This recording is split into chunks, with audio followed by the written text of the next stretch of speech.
करेंगे वो भी गलत ही होगा, रॉन्ग होगा। परमात्मा पूर्ण ब्रह्म ये प्रत्येक युग में आते हैं और काल भगवान अपने इस पाप कर्म से चूकता नहीं, दुष्ट कर्म से ये प्रत्येक प्राणी को अज्ञानी बनाने की चेष्टा करता रहता है। तो परमात्मा क्या बताते हैं, चारों युग में संत पुकारे कूक कहा हम हेल रे, हीरे माणक मोती बरसे ये जग चुगता ढेल रे। चारों युगों में हम पुकारे, चारों युगों में संत पुकारे, यानी मेरे से परिचित मेरे पुण्यात्माओं ने चारों युगों में आवाज लगाई मेरे विषय में। और फिर मैं भी आकर के आवाज लगा लगा के परमात्मा कहीं चौराहे पर खड़े हो जाते थे, अपनी इस मीठी अमृतवाणी को बोलना शुरू कर देते थे। जैसे आपने मेला में देखा होगा कि कोई रागनी गान लाग रहा है, कोई बंसुरी बजा रहा है, तो कुछ खुड़का दुड़का होता है, उसी तरफ आकर्षण होता है। तो ऐसे परमात्मा खड़े हो जाते थे, अपनी प्यारी आवाज में अमृतवाणी को सुनाते थे, लोग काफी देर सुनते थे। फिर एक आध कोई दुखी आता था, परमात्मा उसको आशीर्वाद देकर देते थे, उसको राहत मिल जाती थी। वो 20 जगह 100 जगह गुण गाया करता था। पहले समय में इतने नेक व्यक्ति होते थे, किसी एक को लाभ किसी संत से हो जाता तो 100 जगह गुण गाता था, जाकर वो 100 जगह वाले भी आगे गुण गाते थे, भाई वो बड़ा महापुरुष है, उनका इतना सुख हो गया। और आज एक के घर में 10-10 सुख दे रखे परमात्मा ने, और फिर भी नीत साबित नहीं होती कि हम ठीक ठिकाने लाग रहे हैं। एक हानि हो जाए उसी दिन ढीले उठ छोड़ कर दूर चले जाए। और आज इतना बिगाड़ दिया हमारे अंतःकरण को इस काल में ज्ञान से। मान लीजिए आप जी किसी अन्य अपने मित्र प्यारे या रिश्तेदार से कहते हो कि हम ऐसे ऐसे संत जी के पास जाते हैं, बरवाला आश्रम है, रामपाल महाराज है, और उनसे हमें ये लाभ हो गया। करते तो कबीर जी हैं, पर दास को मैं तो महिमा दी हुई है। तो रिश्तेदार भी ना माने इस बात में, ना नो क्यों होया करो, ये तो इतने ढीठ हो गए हम। तो कहने का भाव ये है, पुण्यात्माओं, काल तो अपना काम कर रहा है और परमात्मा अपना कार्य करते हैं। वो अपनी सतिथि को बनाए रखने में कसर नहीं छोड़ रखी, और काल ने परमात्मा का नाम मिटाने में कति कसर नहीं छोड़ रखी। सभी को अज्ञान से परिपूर्ण कर दिया, सबकी थ्योरी गलत करवा दी, प्रैक्टिकल भी गलत होंगे, उनसे उपलब्धि हो नहीं सकती, इसलिए सब नास्तिक होते जा रहे हैं। कुछ ये बीच बीच में सिर फिरे ऋषि मैं ऋषि बना के भेज दिए, जिन्हें कह का भी ना पता था, और हम अज्ञानतावश उनको मैं ऋषि पूर्ण है, बड़ा ज्ञानी विद्वान वेदों के ज्ञाता बड़े मंडलेश्वर हैं, को छोटा मोटा किसी से चमत्कार हो गया उसको उसके पीछे लग दिए, वो बड़ा सिद्ध पुरुष है, भगवान में पड़ा है। तो अब इस अज्ञान को हटाने में इस दास को बहुत कठिनाइयां आ रही हैं, लेकिन परमात्मा का वचन फल रहा है कि कलयुग में ये मेरा ज्ञान पूरे विश्व में होगा। उस दिन की इंतजार है, किस दिन ये ज्ञान परमात्मा के बच्चों तक ये काल पहुंचने देगा, कब इनके भाग उदय होंगे, कब इस दास का ये प्रयत्न सफल होगा। लेकिन होगा, ये तो गारंटीड है, इसमें तो क्योंकि परमात्मा का वचन टल नहीं सकता, वो तो अटल है। तो पुण्यात्माओं, परमात्मा ने कहा कि भाई मैं चारों युगों में आए और अब मैं अपने प्यारी आत्माओं को मिलता हूँ, उनको अपना साक्षी बनाता हूँ, फिर वो मेरा गुणगान करते हैं। पर ये काल के दूत इस तत्व ज्ञान को मेरी प्यारी आत्माओं तक जाने नहीं देते। परमात्मा कहते हैं, चारों युग में संत पुकारे कूक कहा हम हेल रे, हीरे माणक मोती बरसे ये जग चुगता ढेल रे। क्या बताते हैं, सतयुग सतयुग में सत सुकृत अवतारा, त्रेता नाम मुनिंदर मेरा, द्वापर में करुणा में कहाया, कलयुग नाम कबीर कटेरा। सतयुग में मनु समझाया, काल वश रह मार्ग नहीं पाया, उल्टा दोष मोहे पर लाया, वामदेव मेरा नाम धराया। परमात्मा बता रहे हैं अपनी प्यारी आत्मा धर्मदास जी को, धर्मदास मैं प्रत्येक युग में आता हूं। सतयुग में मनु महाराज को, मनु ऋषि को मैंने बहुत समझाया, लेकिन इसने एक नहीं मानी मेरी। मैं सच्चाई कहूं, परमात्मा साकार है, मनुष्य जैसा है, एक देशीय है, एक स्थान पर रहता है, और मैं ही वो परमात्मा हूं।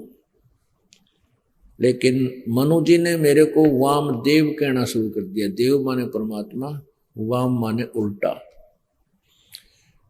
यानी उल्टा ज्ञान देने वाला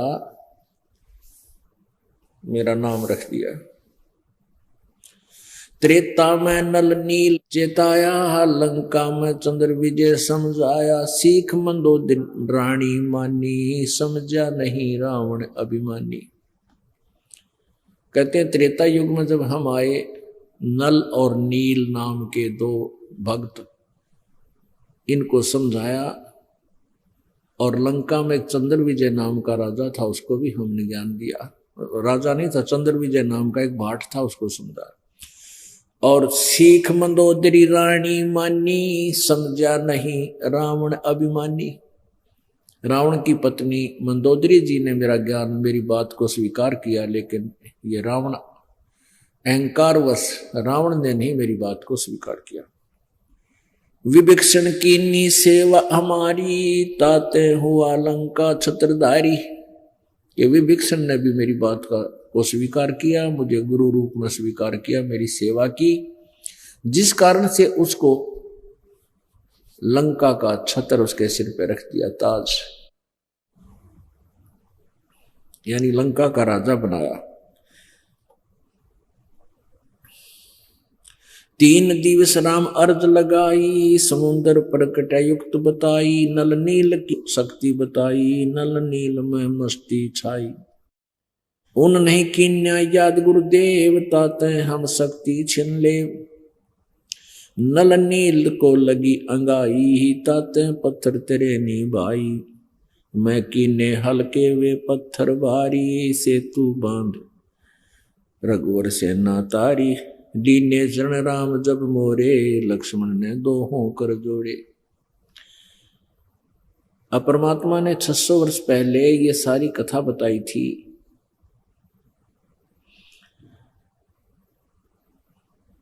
कि जब अब आपको कथा सुनाते हैं कि परमात्मा चारों युगों में कबीर जी आते हैं, जैसे कलयुग के अंदर आए हैं 600 वर्ष पहले कबीर नाम थे, कबीर नाम से, तो पूरे कलयुग में कबीर नाम ही से उनकी महिमा बनी रहेगी। बाकी अन्य रूपों नामों से भी परमात्मा आते रहेंगे, लेकिन कबीर नाम से जो प्रकट हुए हैं यही महिमा अंतिम कलयुग के लास्ट तक चलेगी।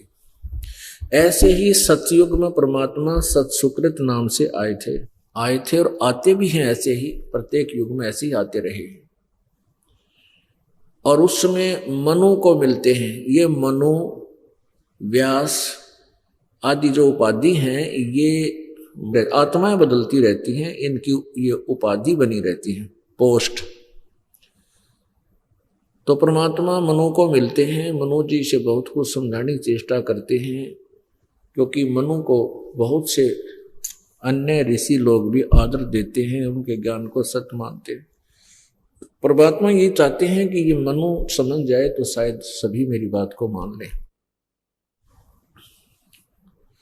लेकिन मनु जी ने परमात्मा को ही विपरीत ज्ञान देने वाला डिक्लेयर कर दिया, और सभी ने उस मनु की बात को मान लिया, परमात्मा की बात को नहीं माना, क्योंकि काल की प्रेरणा भी साथ रहती है। त्रेता युग में परमात्मा मुनिंदर नाम से आए थे, और जगह जगह अपना सत्संग किया करते थे। दुखी व्यक्ति आते थे, परमात्मा की वाणी सुनते थे, उनको सुख हो जाता था। इस प्रकार प्रभु से वो लाभ उठाते थे। ये नल और नील नाम के दो, ये आपस में मौसी के बेटे थे और दोनों ही 3 ताप से ग्रस्त थे, मेंटली डिस्टर्ब थे, सारे शरीर में भी परेशानी रहती थी। तो ये अपने कष्ट निवारण के लिए ना जाने कितने संतों, ऋषि, महापुरुषों, मंडलेश्वरों के पास जा चुके थे, जाड़े जुड़ेलवानियों के पास भी गए, लेकिन किसी से राहत नहीं मिली। अंत में सब ये कह देते थे कि ये तुम्हारे प्रारब्ध का दुख है, ये तो भाई तुमने भोगना ही पड़ेगा, ये तो तुम्हारी मृत्यु के साथ ही अंत होगा, ऐसा कह देते थे।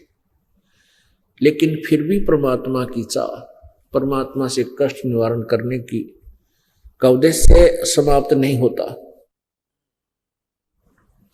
क्योंकि आत्मा इस चीज से खूब परिचित है कि परमेश्वर एक ऐसी शक्ति है, वो हमें खूब सुख दे सकता है, हमारे कष्ट का निवारण कर सकता है।